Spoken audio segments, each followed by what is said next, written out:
I achieved all nines in my GCSEs, and if you're watching this, you probably want this too. If you're watching this, you probably have not done much revision. You're in the same position I was in for my December mocks of year 11. In my December mocks, I had done basically no revision leading up to the exams other than cramming, and this was the worst choice I could make because I did not get any really nines in my mocks, and therefore cramming is the worst thing you can do. So if you're watching this right now and you're not in a position where you have to cram, don't cram. If you're watching this right now and the only choice left for you is to cram, then this is for you. Despite saying that cramming is the worst thing you can do, because I achieved all nines, I know what the best things are to, get those nines, and still I have made this plan for what you can do to achieve nines if you cram like this. This is based off of all my knowledge of revision and how to effectively revise. So, let's get into it. First of all, go through all your content using flashcards.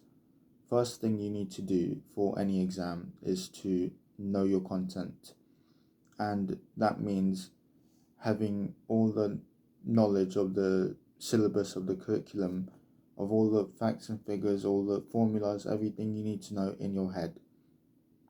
So I recommend using flashcards. If you haven't made flashcards, then don't worry, you still have other options, and other options include teaching other people a concept which you have learnt, and that is effective because it actively tests your memory and it tests your understanding, and this is crucial because this is what we need going into exams. If you don't have flashcards, you still don't want to talk to someone and teach them a concept. You could teach anyone, your parents, your siblings, anyone, get them to sit down and just teach them everything you need to know, and do it in a way such that they understand it. If they understand it, that shows that you have a true understanding of it in your head and you are ready for the exam. So flashcards, or teaching someone something, sitting down, talking with them and telling them how something works, explaining it to them and trying to teach them something. If you can't do these two, then the rest of the advice I'm going to give you for this plan is all you need. If you can't do these two, you do past papers, and that is ultimately the only resource you would have left to use. I don't recommend reading your notes or just writing down your notes again, because it may be useful in covering the content, but it's not actually effective. You're not doing active recall, and most of that is not going to stay in your brain. If you can process all the content entirely in your brain, understand it fully as you read it, that may be helpful. So possibly you probably should do that just once, because it's not that effective, but it's still something for in terms of covering content. Other than that, the only thing you need to do is practice questions and past papers. If you're in a position where you're close to achieving all nines and you know where you fail, where you go bad, just do practice questions on the things you know you need to improve on. If you aren't in that position, then you just need to do whole past papers. So the night before an exam, everyone watching this should do a past paper, a timed past paper for whatever exam they have coming up tomorrow. And if you have two exams on that day, if you have two exams tomorrow, then you try and do a past paper in the subject you want to achieve better in. Let's say you have chemistry and history. If you want to do better in history, you do that paper and focus more on that.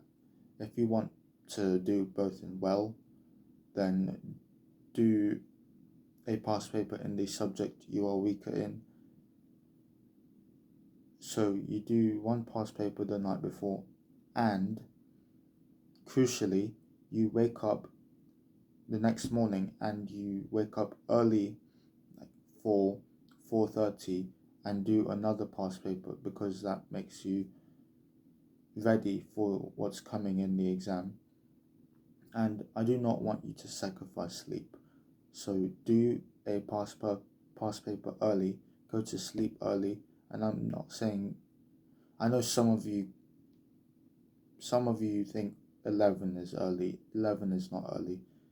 Go to sleep at 9 or 10, wake up at 4:30 and do a past paper. You do 2 past papers. That's the most instant way to boost your grade, no matter where you are at right now. And it's not going to be the biggest boost, but because you've put yourself into a position where you have to cram, this is the only choice left for you. This is the most effective thing you can do right now. So just to go over it all again, the evening or night before your exams, go through all the content in whatever way possible, flashcards or teaching it to someone, or just having to go through your notes and understand it fully in your mind. Reteach it if you need to. And secondly, past papers, and then a past paper in the morning as well. These are the things you should be doing, and because you put yourself into a position where you have to cram, achieving a 9 might not be possible, but this is the most effective thing you can do. Don't stay up until 1 o'clock revising, because you're going to sacrifice sleep, and by sacrificing sleep you take away from what you possibly can achieve in your exams. You're still sure you'll be revising more, but it's not going to be the most helpful, because you'll still reduce your performance in the actual exam. So it's kind of like a trade-off, which I wouldn't say is worth to make.